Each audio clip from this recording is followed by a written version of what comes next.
इस वीडियो में आप सीख सकते हैं अपने YouTube चैनल का चैनल आर्ट, बैनर या फिर कवर फोटो को चेंज करना अपने एंड्रॉयड या फिर आईफोन के अंदर। पहले ये काम बहुत मुश्किल होता था, लेकिन अब YouTube ने बहुत इजी कर दिया है। किस तरह करेंगे आई मैं आपको करके दिखाता हूँ, लेकिन उससे पहले वीडियो को लाइक कर दीजिए।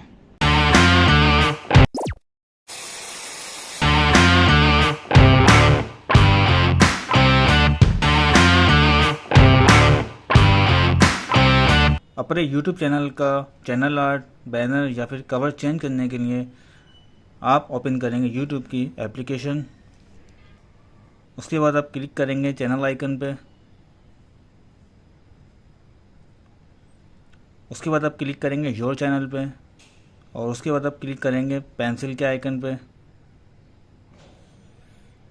और इसके बाद आप क्लिक करेंगे कैमरे के आइकन पे।